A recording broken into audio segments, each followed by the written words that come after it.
প্রিয় ও স্নেহের 2025 সালের নতুন বছরে সপ্তম শ্রেণীর ছাত্রছাত্রী বন্ধুরা, আশা করি তোমার সবাই ভালো আছো। আজ আমরা যে বিষয়টি নিয়ে আলোচনা করব, সপ্তম শ্রেণীর ফার্স্ট সামেটিভ অর্থাৎ প্রথম পর্যায়ক্রমিক মূল্যায়নের বাংলার কোশ্চেন পেপার নিয়ে। দেখো সরাসরি স্ক্রিনে কিন্তু আমরা সপ্তম শ্রেণীর ফার্স্ট সামেটিভ অর্থাৎ প্রথম পর্যায়ক্রমিক মূল্যায়নের বাংলার কোশ্চেন পেপারটা দেখতে পাচ্ছ। ফুল মার্কস তোমাদের রয়েছে 30 আর সময় তোমাদের রয়েছে 1 ঘন্টা। একের দাগে রয়েছে সঠিক উত্তর নির্বাচন করে লেখো যে কোনো 10টি, প্রতিটি প্রশ্নের মান 1 করে 1 × 10 = 10। ছন্দে চলে রাত্রি দিন পাখির ডাক, ঘড়ির কাঁটা পদ্য লেখা। উত্তর হবে ঘড়ির কাঁটা। পাগলা গণেশ একটি বিজ্ঞান, কল্পবিজ্ঞান রূপকথা, ভ্রমণ বিষয়ক গল্প। উত্তর হবে কল্পবিজ্ঞান বিষয়ক গল্প। মধুময় শতদল তামরস, পদ্মজালি সব জন। উত্তর হবে তামরস। আন্তর্জাতিক ভাষা দিবস পালন করা হয় 21শে জানুয়ারি, 21শে মার্চ, 21শে ফেব্রুয়ারি, 21শে জানুয়ারি। উত্তর হবে 21শে ফেব্রুয়ারি। পরের প্রশ্ন, বৃষ্টিতে মোরাম ধুয়ে যাওয়ায় মাটি কোন রং বেরিয়ে পড়েছিল? লাল, নীল, হলুদ, খয়েরি। উত্তর হবে নীল। খোকনের বাড়ির সামনে কী গাছ ছিল? জামরুল, সোনাঝুরি, বট, ইউক্যালিপটাস। ইউক্যালিপটাস। কুতুব মিনার হলো 3 তলা, 4 তলা, 5 তলা, 6 তলার। উত্তর হবে 5 তলার। গল্পের তথ্য অনুসারে মৃত্যুঞ্জয় টনিক আবিষ্কার হয়েছিল 3589, 3439, 3500 সালে। উত্তর হবে 3489 সালে। বঙ্গভূমির প্রতি কবিতায় যে ঋতুর উল্লেখ আছে? গ্রীষ্ম, বর্ষা, বসন্ত, শরৎ, শীত, হেমন্ত। বসন্ত, শরৎ। কুতুব মিনারের সঙ্গে পাল্লা দিয়ে মিনার করতে চেয়েছিলেন আকবর, ইব্রাহিম লোদি, আলাউদ্দিন খলজি, ঔরঙ্গজেব। উত্তর হবে আলাউদ্দিন খলজি। প্রদত্ত শব্দগুলির কোনটি তদ্ভব শব্দ? কানাই, কাঠ, কেষ্ট, কৃষ্ণ। উত্তর হবে কানাই। রয়েছে প্রদত্ত কোন বানানটি ভুল? অবনী, সূর্য, অর্ঘ্য, কিংবদন্তি। সূর্য। নিচের কোনটি দেশি শব্দ? জামা, চাল, মধু। উত্তর হবে চাল। 2 দাগে রয়েছে 2 একটি বাক্যে উত্তর যে কোনো 8টি, প্রতিটি প্রশ্নের মান 1 করে 1 × 8 = 8। প্রথম, দ্বন্দ্ব ভুলে মন না দিলে কী হবে? দ্বন্দ্ব ভুলে মন না দিলে ছন্দ শোনা যাবে না। গণেশ কোথায় কি পড়াতেন? গণেশ কলকাতার সায়েন্স কলেজে মাইক্রো ইলেকট্রনিক্স পড়াতেন। মাতৃভাষা কবিতাটি তর্জমা করেছেন কে? তবে মল্লিকা সেনগুপ্ত। হঠাৎ কয়েকটি গুলির আওয়াজ কোথায়? বিন্নিধানের মাঠের ধারে হঠাৎ কয়েকটি গুলির আওয়াজ হয়েছিল। গার্ল অ্যান্ড দ্য ডগ কিসের নাম? রামকিঙ্কর বেইজের আঁকা প্রথম তৈলচিত্রের নাম গার্ল অ্যান্ড দ্য ডগ। খোকনের প্রথম সৃষ্টি কী ছিল? খোকনের প্রথম সৃষ্টি ছিল কালো রঙে আঁকা একটি অন্ধকারের ছবি। কোন সম্রাট অশোক স্তম্ভকে দিল্লি নিয়ে এসেছিলেন? সুলতান ফিরোজ তুগলক। ঘড়িয়ালাকে সোনাটিয়া কী কী খেতে দিয়েছিল? ঘড়িয়ালাকে সোনাটিয়া 1 মুঠো মুড়ি, লজেন্স জুস আর একটা গোলাপি চিনি লাগানো বিস্কুট খেতে দিয়েছিল। কালিয়ার বনে কীভাবে যেতে হয়?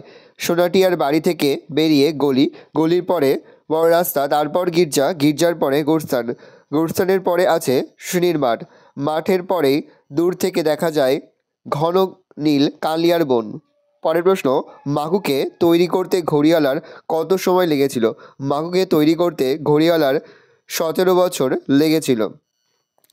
3 দাগে রয়েছে অতি সংক্ষিপ্ত প্রশ্নগুলির উত্তর দাও। যে কোনো 5টি, প্রতিটি প্রশ্নের মান 2 করে 2 × 5 = 10। কিছুটি নয় ছন্দহীন উক্তিটির মর্মার্থ লেখো। কবির মতে পৃথিবীর কোনো কিছুই ছন্দহীন নয়।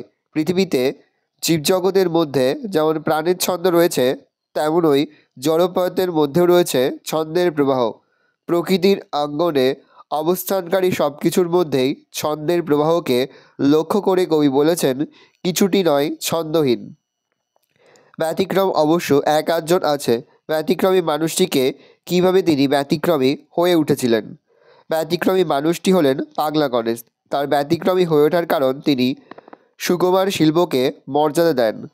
মানুষের ভিতরকার মানবিক গুণগুলির বিকাশ ঘটানোই হলো তার সাধনা। অতিরিক্ত বিজ্ঞান নির্ভরতা তার পছন্দ নয়। এই কারণে তিনি বিজ্ঞান নির্ভর সমাজ ছেড়ে হিমালয়ের গিরি গুহায় আশ্রয় খুঁজে নিয়ে সেখানে কবিতা, গান ও ছবি আঁকতে শুরু করেন। এভাবে তিনি আবেগ নির্ভর কাজ করে যুগের বিরুদ্ধে গিয়ে ব্যতিক্রমী হয়ে উঠেছিলেন। পরের প্রশ্ন, সেই ধন্য নরকুলে। কোন মানুষ নরকুলে ধন্য হন? কবি মধুসূদন দত্তের মতে যে মানুষকে লোকে কখনো ভুলে যায় না, মনের মন্দিরে চিরশ্রদ্ধার আসনে বসিয়ে রাখে, মানব সমাজে সেই মানুষই ধন্য হন। পরের প্রশ্ন, তার ও তাদের স্মৃতি চিরস্মরণীয়। কাদের কথা বলা হয়েছে? তাদের স্মৃতি চিরস্মরণীয় কেন? 21শে ফেব্রুয়ারি ভাষা আন্দোলনে যারা প্রাণ দিয়েছিলেন সেই শহীদদের কথা এখানে বলা হয়েছে। তাদের স্মৃতি চিরস্মরণীয়, কারণ তারা মাতৃভাষাকেই শুধু বাঁচাননি, বাঙালি জাতিকেও বাঁচার পথ করে দিয়েছেন। অয়েল পেন্টিং শেখা হয়ে গেল। কিভাবে লেখক অয়েল পেন্টিং শিখেছিলেন? কিঙ্কর এর অয়েল পেন্টিং শেখা হয়ে গেল। কিভাবে লেখক অয়েল পেন্টিং শিখেছিলেন? লেখক রামকিঙ্কর এক দোকানের কাছে গিয়ে জানতে চেয়েছিলেন অয়েল পেন্টিংয়ের জন্য কী রং রয়েছে এবং তা কিভাবে ব্যবহার করতে হয়। দোকানদার তাকে তুলি, টিউবের রং আর পাত্রের তেল দেখিয়ে বলেছিলেন যে এর মধ্যে তুলি ডুবিয়ে রং করতে হয়। এভাবেই লেখক অয়েল পেন্টিং শিখেছিলেন। খোকনের নিজের ছবি কিভাবে আঁকা হলো? খোকন তার বাবার চিত্রকর বন্ধুর পরামর্শ অনুযায়ী চোখ বন্ধ করে কল্পনা করতে থাকে, কিন্তু সে অন্ধকার ছাড়া আর কিছুই দেখতে পায় না। তখন সে ঠিক করে যে এই অন্ধকারকেই সে কালো রঙে প্রকাশ করবে। এরপর সেই অন্ধকারের ছবির মধ্যে সে একটা মুখ, চোখ ও চোখের মধ্যে অদ্ভুত হাসি দেখে। এভাবেই সৃষ্টি হয় খোকনের নিজের আঁকা ছবি। কুতুব মিনার কে নির্মাণ করেন? এটি কতলার? কুতুবউদ্দিন আইবক কুতুব মিনার নির্মাণ শুরু করলেও তা শেষ করেন ইলতুৎমিশ। এটি 5 তলার মিনার। আলাউদ্দিন খলজি চেষ্টা করলেও কুতুব মিনারের চেয়ে মহত্তর স্থাপত্য গড়তে পারেননি কেন? আলাউদ্দিন খলজি মহত্তর স্থাপত্যকৃতি হিসাবে একটা মিনার গড়তে চেয়েছিলেন। তিনি চেয়েছিলেন কুতুবের দ্বিগুণ ঘের বিশিষ্ট এবং দ্বিগুণ উচ্চতা বিশিষ্ট একটি মিনার গড়তে, কিন্তু মিনারের কাঠামো কিছুটা শেষ হতে না হতেই তিনি পরপারে চলে যান, অর্থাৎ তার মৃত্যু হয়। তাই তিনি কুতুব মিনারের চেয়ে মহত্তর স্থাপত্য আর গড়তে পারেননি। কালিয়ার বন কোথায়? সেখানে কিভাবে যেতে হয়?